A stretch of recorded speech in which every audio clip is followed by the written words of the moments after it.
Well, I'm scarred for life. I need to go stare at a wall and rethink everything.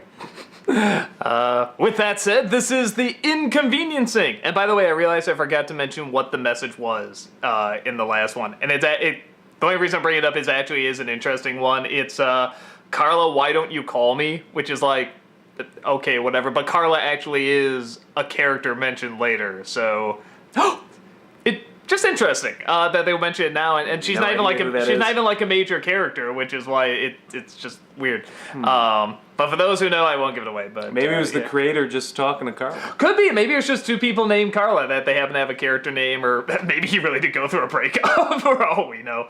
No, this one is Onward's Aoshima, what that dolphin thing with the hands, which is like the funniest visual. The greatest creation ever.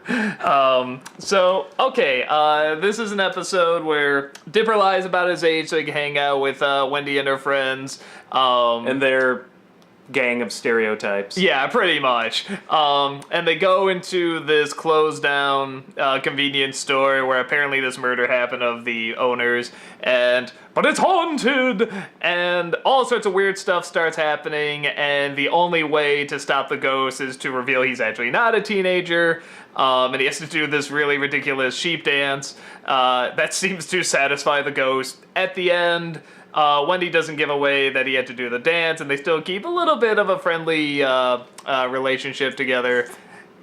Yes, and that actually comes back too. And yeah, the place is still haunted, but at least they still hate teens. Yeah. So pity the poor teenage soul that walks into that convenience store after that. So yeah, the only other thing I noticed in terms of like a little Easter egg is that their names are literally Ma and Pa. I thought that was funny, like a Ma and Pa store. But yeah, this is definitely... It's like that rap music kills them. Yeah, it's like, homework's dumb and tucking in your shirt isn't cool. And they're like, oh! And they die. It's the Disneyest rap song ever made. Yes.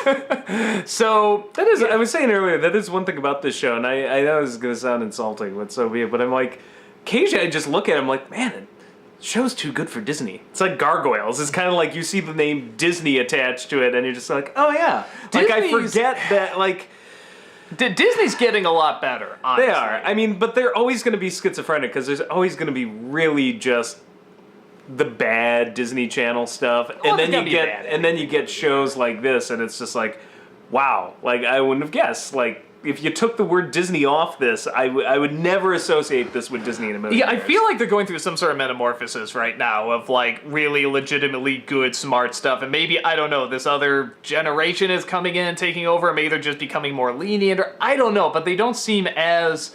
Like, there's always going to be that tyrannical overlord-ish thing, but at the same time... You do what I tell you, goddammit! But at the same time, they've seemed much more lenient and much more accepting of the creativity and the humor again.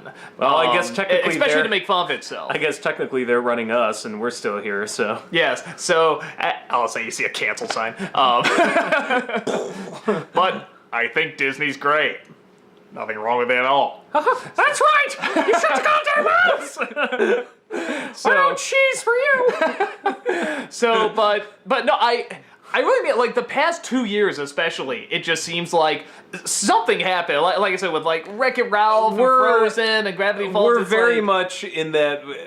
We're in that Little Mermaid to Beauty and the Beast territory. Yeah, it kind of feels that way. Because we hit a lull for the past few years. Which I think Disney does, honestly. I mean, you look at like after Disney died and stuff. Any company does. Yeah. And TV does, and like I watch anime all the time. Like been watching anime for like 15 years now. And you'll always get some years where you're just like, man, there is really nothing good out. And then you'll get some years where it's like, holy crap, you'll get 3 years in a row with all these amazing shows. Everything comes in cycles, and Hollywood movies, and Disney, it was the same. They had, you know, their 80s stuff was kind of dark and gritty, but after Disney died, you could tell there was this really confused slump. They didn't know quite where they were going or what they wanted to do. And the 80s was sort of fun for me because it was kind of experimenting. You got some weird, dark, gritty shit. Not always good, but And then, yeah, they hit like Little Mermaid, Beauty and the Beast, the Disney afternoon, and around the same time started kicking in DuckTales. And then it started to Gummy Bears dip again. Yeah, and was like really they dead kept, for a while. Yeah, they kept that going till about. Then we had Pixar. 90s. helped. Yeah, about 96 when Pixar rose as Disney was like, which I mean I know they were owned by the same people at the time, but the different divisions of labor, like obviously Pixar got really hot shit and Disney started falling, and now. I'm not saying Pixar is falling. They've had a couple of ones that didn't impress me much, but Disney's definitely back on the rise again. And like this to me is like more evidence of it. So it's a fun episode. I think the only way I can figure out to get away with a lot of this stuff is that they do sort of emphasize these morals of always tell the truth, always be true to yourself. Sort of the traditional Disney morals. It's like Animaniacs, though. I think some of it's just under the radar. Yeah, it could be too. A lot of the jokes, I'm just like, yeah, they're bad if you think about it, but they kind of just come and go so quickly that you have to have like a sick mind. And yeah, they don't put too much focus on it. I mean, it's made for us. We just instantly are just like, yeah, but to a kid, it could go right over their head. Yeah. Or it could be one of those things like it's trying to appeal to people our age who may end up having to watch this with their own children. Yeah, I think so we're like, all right, fun, those too. jokes are funny. But you know what I like? They're not. What am I looking for? They're not hip cultural jokes. They're sort of retro jokes. It's not. They're not. They're retro jokes, but it's they don't not seem manufactured. Dated. It's seem not dated. honest. No, it's not dated. Like everything tries so hard to be hip that it just almost seems dated because you're like, oh yeah, like 90s, like in this. This doesn't. There are some things that make it a little dated, but like the style of the jokes doesn't seem that dated. Yeah, it seems pretty. Again, very much like Adventure Time, where these jokes feel like I could seem relatively timeless. I feel like I could watch this 20 years from now, and while I'd be like, okay, yeah, this is one or two aimed things, at millennials, and I still would be like, you know what, this still holds up. Like it's still legitimately funny, even though some of the little things are dated. But like some cartoon shows I watch nowadays, I'm just like, oh man, this is just painful. Like, yeah, I thought this was cool when I was 10, but now I'm just like, oh, this is such 90s kid kind of like, it was like, oh. So. But yeah, in terms of the episode itself, it's the first episode we have more of an emphasis on Wendy and sort of what she's all about. This is where we can sort of talk about her a little bit more.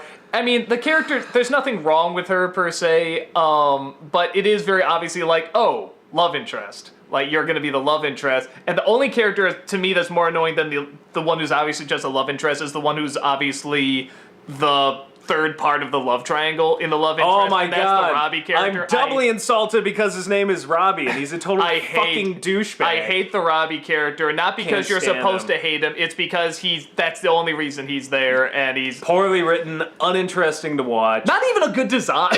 Not really. even a good... I don't like... My problem with Wendy is I feel like she's some sort of hipster millennial creation. Like, the chart said, throw in a character like this. That said, I don't find the character really offensive and in your face. Yeah. Like, I've seen worse, but it's not a character I'm gripped. Like, the two kids I could watch all day. Stan I could watch. Wendy's just like, yeah, here's a random teenage character that appeals to this demographic. But her friends, though, just like... I don't know, I just get bored, like, whenever they're on screen. Like, none of them, at least yet, seem... I think the most interesting one was the fat guy doing the Dance Dance Revolution Me too, that was my favorite. And that was the best, just so you know, my mother was saying, don't, hurt Punch, the ceiling. yeah. So, punch the ceiling. So, of course, like, punch the ceiling. But, it's like, I actually like that guy the most. But otherwise, the rest of the friends... are pretty forgettable. So boring, yeah. They don't come back. The only one that comes back is Robbie, who of course is like the most irritating. Well, I remember the video game episode is the one you showed me. And and he's. Really I hated him in that, but then again, there's kind of like a catharsis in that episode with him. So. I will say, like he comes back a few times, but it's not like not to a point. It's like I think they get the idea. It's like, oh, okay, less him, and they sort of get rid of him. That's the only part of the show so far that seems weak to me. That's where I start to, like, there's always the invisible hand that controls everything, like, in shows. And when the invisible hand becomes visible and you're just like, oh, like, somebody wanted to appeal to this demographic or marketing this. And, like, I don't get a lot of it except with those set, like, Wendy and her friends. I'm just like, yeah, this is the weaker part of the show for me. It could be, too, that there is this element maybe they were saying, hey, play with, Dipper wanting to be part of the crowd and stuff like that. So they're probably, okay, well, what are teenagers doing now? And this is, an older generation trying to look at, okay, what are they kind of about and doing? When honestly, in my opinion, the funniest stuff with Wendy is when she is... very much sort of that frat girl thing. It's just like, hey, hey, it's off the chain and stuff. Like, she'll suddenly do, like, this weird voice or just, like, cheer something really stupid. It's like, see, to me, or that line at the end, it's like, well, I think I'm scarred for life. I'm just gonna look at a wall and rethink everything. So anyway, yeah, blah, blah, blah. And it's just, like, totally forgotten. It's, scenes like that, I think, make her a lot of fun. And there's a few times in the future where it's like she does a legitimately cool, badass thing, but I feel like it's one of those things, like... I always find it interesting that somehow you can write timeless children's characters, but when it comes to teenagers, that's always where people get tripped up. I think it's because they have to write, like, current ones, and teenagers are so much about, like, what is popular now, and it's hard to keep up because. But the thing is, I'm not convinced that you necessarily have to do. I think it's a problem of just, like, trying too hard. I'm not convinced that you have to do that. Like, you could just write teenage characters without having to get so sucked up in the current climate. I don't know. Well, I mean... What the fuck do I know about teenagers? I don't know what I'm talking about. I've been out of high school for more than 15 years. I don't know. No, but there is something to that there are some things that never really do change with, teenage characters. Even the joke about, the pale skin and bad attitude, they're often confused for teenagers. It's like, that's never going to change. I liked those jokes, so I don't know.